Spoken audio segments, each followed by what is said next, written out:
বিরতির পর স্বাগত। এবার চ্যাম্পিয়ন্স ট্রফির দিকে নজর রাখতেই হচ্ছে, কারণ চ্যাম্পিয়ন্স ট্রফিতে ভারত কতটা প্রস্তুত সেই বিষয়টা নিয়ে আমরা কিছুক্ষণ আগে আলোচনা করছিলাম। তবে এবার চ্যাম্পিয়ন্স ট্রফিতে কিন্তু যথেষ্ট চাপে রয়েছে পাক শিবির, কারণ ডিফেন্ডিং চ্যাম্পিয়ন। তবুও চ্যাম্পিয়ন্স ট্রফি খেলতে নেমে ঘরের মাঠেই কুপোৎকাত পাক ব্রিগেডের, এবং তারপরেই প্রথম ম্যাচ হারার পর আবারও একটা বড়সড় ধাক্কা পাক শিবিরে। ভারতের বিরুদ্ধে নামার আগে চোটের জন্য ছিটকে গেলেন ফখর জমান, এবং ওপেনিং এ এবার তার পরিবর্তন নিয়ে কিন্তু নয়া জল্পনা শুরু হয়ে গেছে। সে বিষয় নিয়েই বিস্তারিত জানবো। টেলিফোন লাইনে যুক্ত হয়ে গেছে প্রতিনিধি সুমন্ত ব্যানার্জি। সুমন্ত, চ্যাম্পিয়ন্স ট্রফিতে একদিকে প্রথমেই বড় ধাক্কা, এবং তার মধ্যে এবার কে ওপেনিং করবে তা নিয়েও একটা জল্পনা তৈরি হয়েছে, ঠিক কি জানতে পারছো? দেখো, ভারতের বিরুদ্ধে রবিবারই চ্যাম্পিয়ন্স ট্রফিতে নামতে চলেছে পাকিস্তান।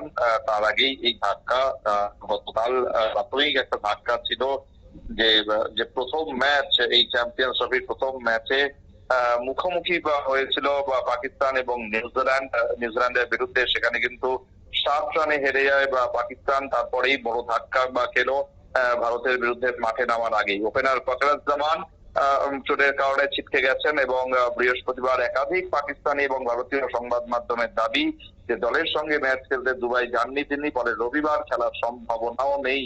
তবে এখনো আনুষ্ঠানিক কোনো বিবৃতি দেওয়া হয়নি।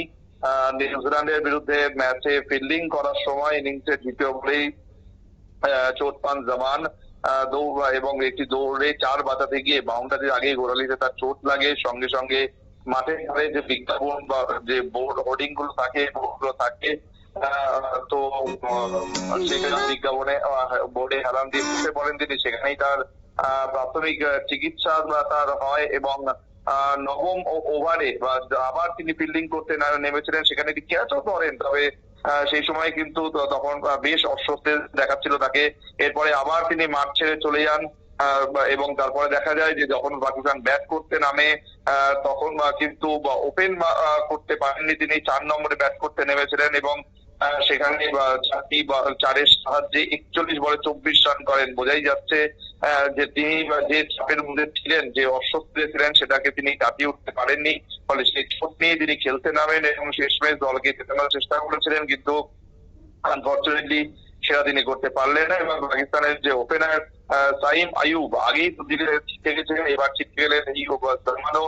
ফলে ভারতের বিরুদ্ধে যে নামবে পাকিস্তান, তার আগে সমস্যা অনেক পাকিস্তান শিবিরে। এই মুহূর্তে নিউজিল্যান্ডের ম্যাচে দাউদ শাকিলকে ওপেন করতে নামানো হয়েছিল, এবং যেটা শোনা যাচ্ছে ইমামুল হক তাকে দলে নেওয়া হতে পারে।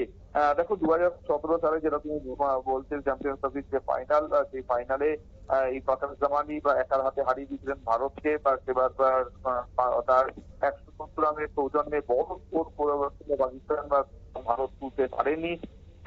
সবকিছু মিলিয়ে পাকিস্তান 23 তারিখ নামতে চলেছে ভারতের বিরুদ্ধে। সেই ম্যাচ ভারত পাকিস্তানের জায়গায়, সেটা কিন্তু অবশ্যই ভারত সেখানে এগিয়ে নামবে, কারণ দুটো ওপেনার যখন নেই পাকিস্তানের, সেক্ষেত্রে কিন্তু চাপ যে পাকিস্তানের উপর ব্যাপক হবে সেটা আর বলার অপেক্ষা রাখে না। অঙ্কিতা, ধন্যবাদ সুমন্ত।